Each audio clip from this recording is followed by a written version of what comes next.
अस्सलाम वालेकुम। आज की वीडियो में मैं आपके सामने एक बहुत ही अमेजिंग कॉन्सेप्ट लेकर आया हूँ एंड आई बिलीव कि ये कॉन्सेप्ट आपकी लाइफ में बड़ा इमीडिएट और बड़ा पॉजिटिव शिफ्ट ला सकता है, क्योंकि इस कॉन्सेप्ट की मदद से आपको बहुत से सवालात को समझने और उनका जवाब तलाश करने में मदद मिलेगी।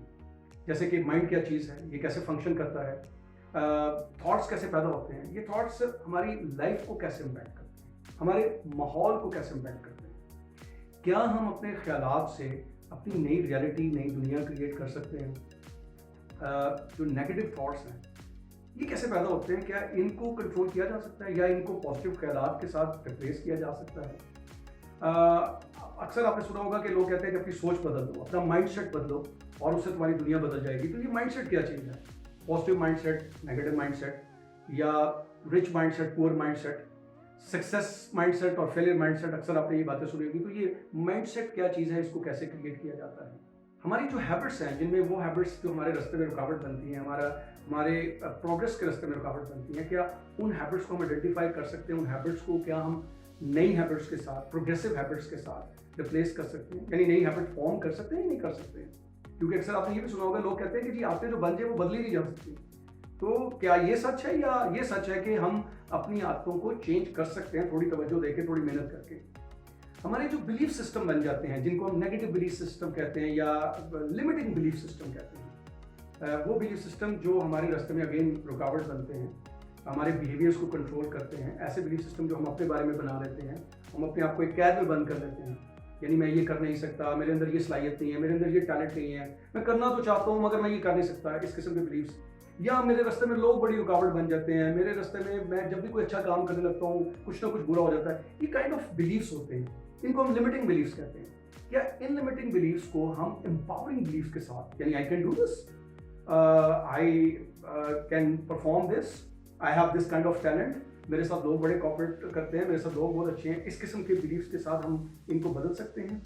और इसके बाद क्या हम अपनी पूरी सोच के साथ अपनी नई दुनिया क्रिएट कर सकते हैं? इन सवालात को और इस जैसे बेशुमार सवालात के जवाबात को समझने का आपको मौका मिलेगा। तो ये कॉन्सेप्ट बड़ा ही ज़बरदस्त कॉन्सेप्ट है। मैं इसको बड़े सिंपल और थोड़ा सा साइंटिफिक अंदाज में इस विजुअल के जरिए समझाऊंगा। ये कॉन्सेप्ट है डॉक्टर थर्मन फ्रीड का, जिनका दौर है 1895 से 1983 का। एक कायरोप्रैक्टर थे, लाइक फिजियोथेरेपिस्ट।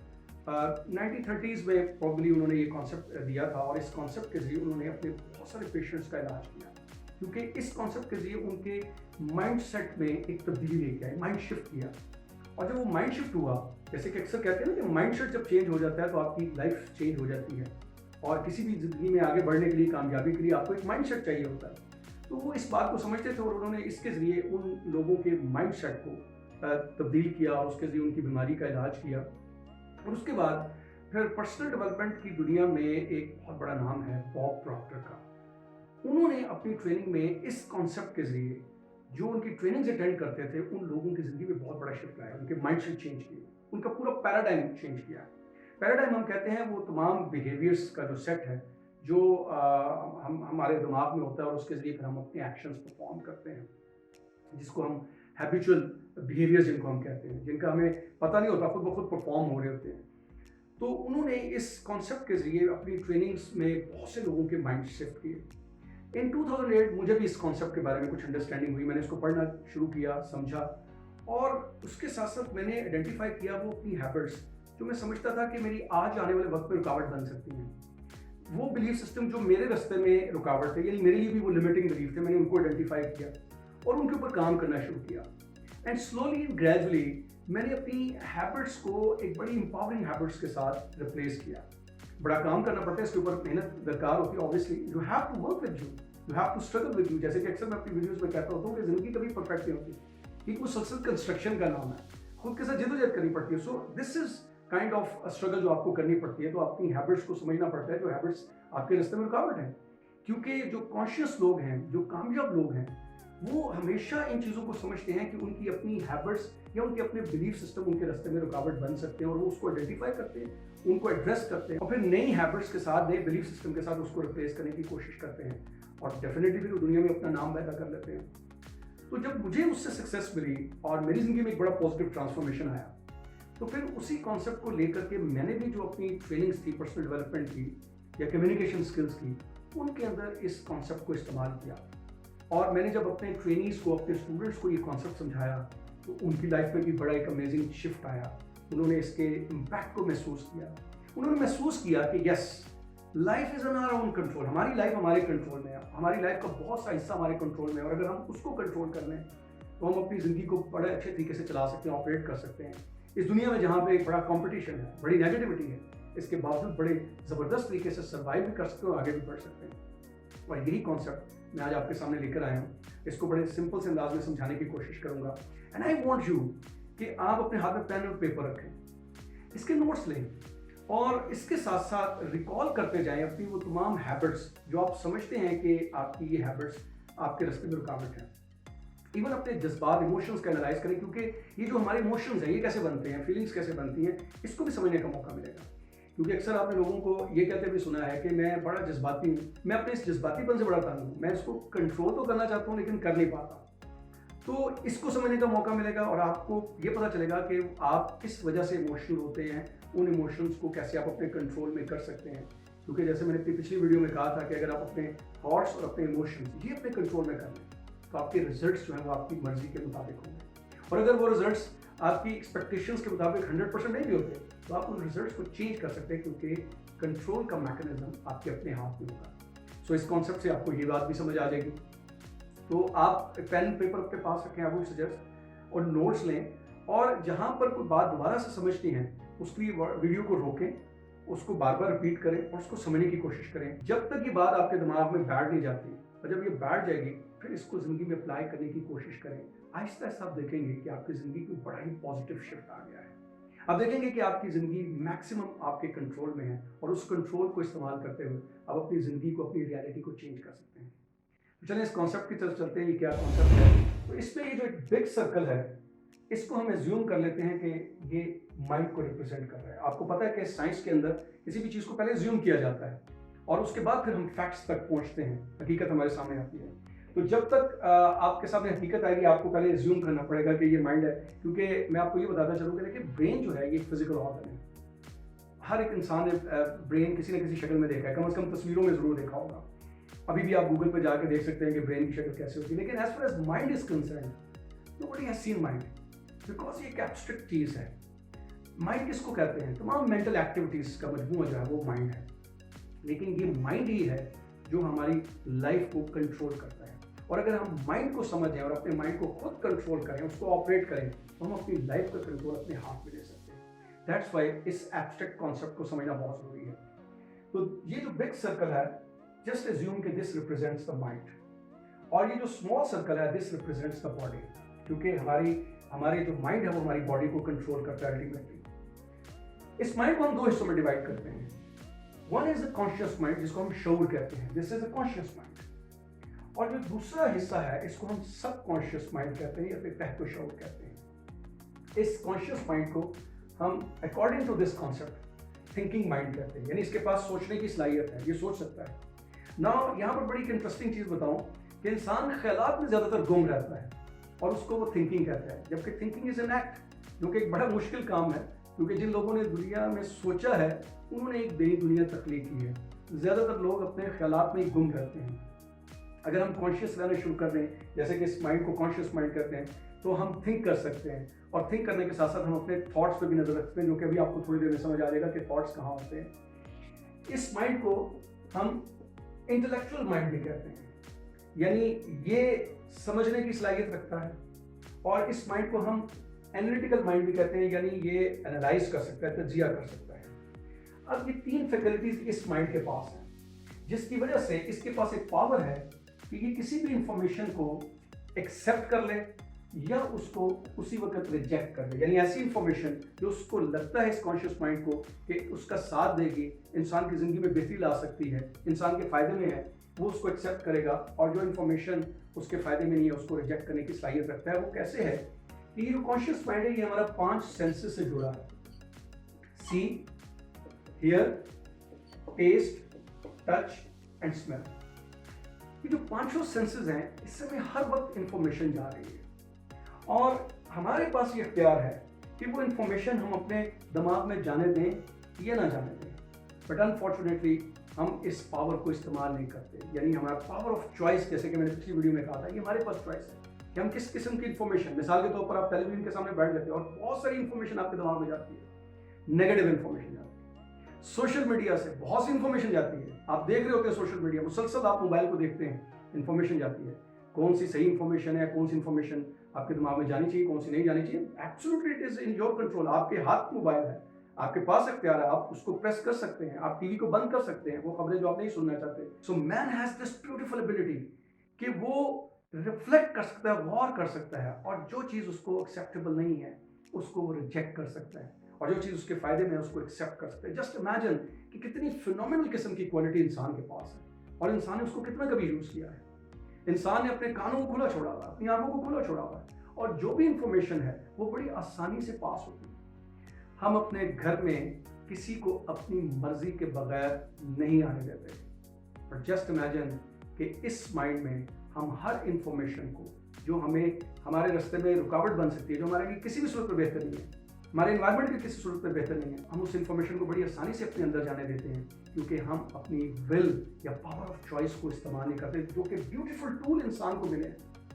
जस्ट इमेजिन, ये सिर्फ अल्फाज नहीं है, बहुत खूबसूरत टूल हैं जो इंसान को दिए गए हैं ताकि वो इस दुनिया में ऑपरेट करे, अपनी मर्जी से एक नई दुनिया क्रिएट कर सके। एनीवेज, ये जो इंफॉर्मेशन है जब हमने एक दफा एक्सेप्ट कर ली तो वो सबकॉन्शियस माइंड में चली जाती है। अब अगर वो इंफॉर्मेशन, मैं यहाँ पे बड़ी इंटरेस्टिंग बात बताऊंगा, वो इंफॉर्मेशन जब बार बार रिपीटेटिवली जाएगी तो वो हमारे इस सबकॉन्शियस माइंड में बैठ जाएगी। रिपीटेटिवली जाने से वो सबकॉन्शियस माइंड में बैठ जाएगी, और अगर हम उसको बार बार प्रैक्टिस करेंगे तो वो हमारी एक हैबिट बन जाएगी, और वो हैबिट जो है वो फिर हमें ऑपरेट करेगी, क्योंकि हैबिट कहते ही ऑटोमेटिक बिहेवियर को है। इसके लिए मैं एक छोटी सी मिसाल देता हूँ। जब आप गाड़ी चलाना सीखते हैं तो सबसे पहले आपको ये नहीं पता होता कि चाबी कहाँ लगानी है, आप बड़े गौर से देखते हैं, आप ये देखते हैं कि स्टीयरिंग को कैसे पकड़ा जाता है, गियर को कैसे पकड़ा जाता है, किस पाँव को आपने रेस पर रखना है, किसको ब्रेक पर रखना है, किसको क्लच पर रखना है। इन सारी चीज़ों को समझने की कोशिश करते हैं, ड्राइव करने की कोशिश करते हैं, ड्राइव नहीं हो पाता। But when you consistently do this again and again, तो वो सारी इंफॉर्मेशन जो टच के जरिए, जैसे कि मैंने कहा कि ये 5 सेंसेस दिए गए हैं जिनमें एक सेंस टच है, ये इंफॉर्मेशन भेज रहे हैं। सो जब वो टच के जरिए वो इंफॉर्मेशन रिपीटेटिवली जाती है, हम प्रैक्टिस करते हैं बार बार, 10, 12 दिन, 15 दिन, कुछ लोग 20 दिन ले लेते हैं, कुछ लोग 30 दिन ले लेते हैं। सो जितनी भी वो रिपीटेशन करते हैं वो हमारे उस टच के जरिए इंफॉर्मेशन वाइब्रेट होती हुई हमारे ब्रेन में चली जाती है और वहाँ पर स्टोर हो जाती है। और फिर एक वक्त आता है कि जब हम गाड़ी आज चलाते हैं तो हमें स्पेशली देखना नहीं पड़ता कि चाबी कहाँ लगानी है, हमें ये देखना नहीं पड़ता कि गियर कैसे लगाना है, या ब्रेक कैसे दबानी है, या रेस कैसे दबानी है। All these things happen automatically, क्योंकि उसका एक हैबिट बन चुका है, और वो हैबिट जो है वो अब हमें ऑपरेट कर रहा है। वी बिलीव कि हम कॉन्शियसली गाड़ी चला रहे हैं, बट एक्चुअली उसमें मेजर रोल जो है वो सबकॉन्शियस माइंड का है, कि सबकॉन्शियस माइंड में वो इंफॉर्मेशन इतनी दफ़ा रिपीटेटिवली हुई है कि अब सबकॉन्शियस माइंड प्रोग्राम हो चुका है। इसको प्रोग्रामिंग ऑफ माइंड कहते हैं। Now just imagine for some time कि कितनी इंफॉर्मेशन है जो आपके दिमाग में रिपीटेटिवली जाती जा रही है, कितनी इंफॉर्मेशन है जिस इंफॉर्मेशन को रिपीटेटिवली ना सिर्फ आप अपने जहन में लेके गए हैं बल्कि आपने उसको प्रैक्टिस किया है, और वो आहिस्ता आहिस्ता मुख्तलिफ हैबिट्स की सूरत में आपके जहन में बैठ गया है। और ये जो सेट ऑफ हैबिट्स हैं, ये हमारे पूरे बिहेवियर को कंट्रोल कर रहे होते हैं, और हमें लगता है कि ये मेरी आदत जो है ये मुझे बड़ी डिस्टर्ब कर रही है और ये मेरी आदत चेंज नहीं हो सकती, जबकि इसका तरीका यही है कि हम कॉन्शियस लिविंग करना शुरू करें। हमने कौन सी आदत है उसको आइडेंटिफाई करना है कि कौन सी आदत हमारे रास्ते में रुकावट है, और उसको रिप्लेस करना है विद अ न्यू हैबिट, जो कि ऑब्वियसली हम सर्टेन टेक्निक सीखने के बाद उन हैबिट्स को चेंज कर सकते हैं। लेकिन सबसे पहले तो ये समझ आनी चाहिए ना कि हैबिट्स कैसे बनती हैं, जो कि मैंने इस कॉन्सेप्ट के जरिए अभी आपको बताने की कोशिश की। और इसी तरह से जिस चीज़ों को हम सच मान लें अपनी ज़िंदगी में उसको बिलीफ कहते हैं।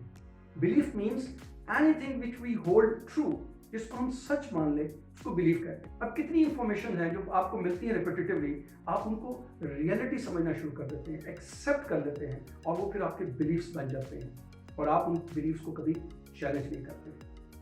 अब नाउ एक इंटरेस्टिंग चीज मैं आपको बताऊं कि सबकॉन्शियस माइंड को हम इमोशनल माइंड भी कहते हैं, क्योंकि ये फील करता है, और इसको हम इंट्यूटिव माइंड भी कहते हैं। इमोशनल माइंड का मतलब है कि जो भी इंफॉर्मेशन हम यहाँ पर भेजेंगे वो यहाँ पर एनर्जी की फॉर्म में वाइब्रेशन क्रिएट करेगा और वो वाइब्रेशन जो है वो हमारी बॉडी में जाएगी और फिर जब वो बॉडी में जाएगी तो उससे हम एक खास किस्म का एक्ट करेंगे। मिसाल के तौर पर जब आप कभी ख्वाब देखते हैं, कोई खौफनाक किस्म का ख्वाब, तो आप देखें कि उस खौफनाक ख्वाब से बाज़ औक़ात आप उठ जाते हैं और जब उठ जाते हैं तो आप घबरा रहे होते हैं, कभी सांस में प्रॉब्लम होता है, कभी पसीना आ रहा होता है। इन रियलिटी वो चीज़ नहीं होती, इन रियलिटी वो चीज़ नहीं होती, लेकिन वो अपने असरात आपके जिस्म पर शदीद छोड़ जाती है, क्योंकि ये जो माइंड है ये एक्सेप्ट या रिजेक्ट करने की सलाहियत नहीं रखता, ये रियल या अनरियल को नहीं समझता। वो जो ख्वाब बनकर आया वो इस सबकॉन्शियस माइंड ने एज ए रियलिटी एक्सेप्ट किया और उसके बाद आपके अंदर एक खास किस्म की वाइब्रेशन पैदा की और उस वाइब्रेशन ने आपकी बॉडी को कंट्रोल किया।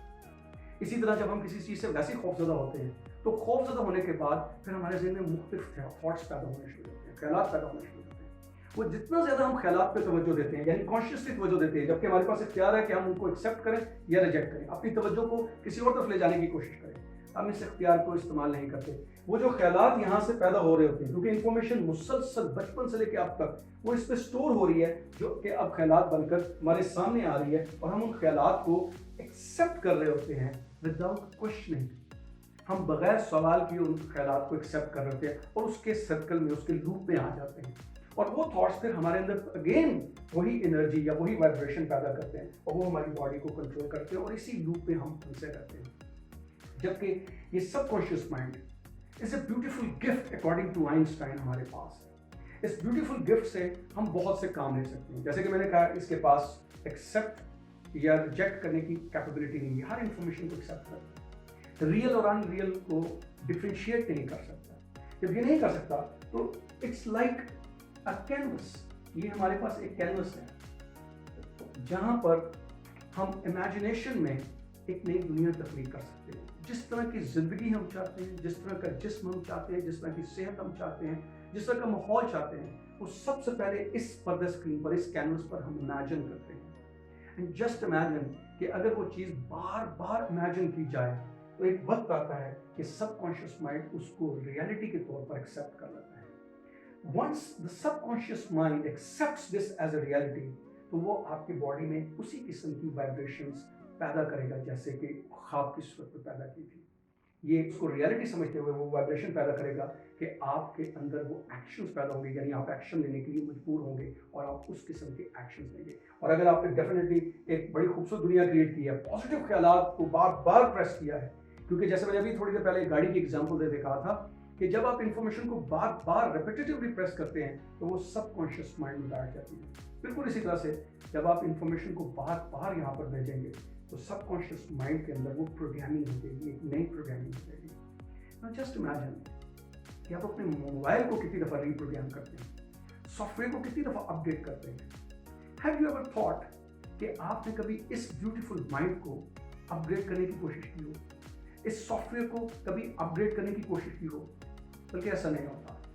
अनफॉर्चुनेटली जो हमारी प्रोग्रामिंग बचपन से हो जाती है, जो हमें हैबिट्स पड़ जाती है, जो हमारे एक्शंस हम बार बार लेते हैं वो हमारी हैबिट्स बन जाते हैं, या वो जो चीज़ें हमारे माहौल में आती हैं हम उनको रियलिटी के तौर पर एक्सेप्ट कर लेते हैं, वो हमारी ज़िंदगी का हिस्सा यानी हमारे सबकॉन्शियस माइंड का हिस्सा बन जाती है और हम उसी प्रोग्रामिंग के साथ ऑपरेट कर रहे होते हैं। At certain point of time in life हमें लगता है कि हमारी वो चीज़ें हमारे रास्ते में रुकावट है, हमारे लिए प्रॉब्लम है, हम समझते हुए भी उनको ना आइडेंटिफाई करने की कोशिश करते हैं, ना उनको रिप्लेस करने की कोशिश करते हैं। एंड हियर हम चीज़ों को किस्मत पर छोड़ देते हैं। वी बिलीव कि किस्मत में ये सब कुछ लिखा हुआ है, क्योंकि ये भी एक काइंड ऑफ प्रोग्रामिंग है जो हमारी कर दी गई है कि हर चीज़ इस तरीके से किस्मत में लिख दी गई है कि हम उसको चेंज नहीं कर सकते।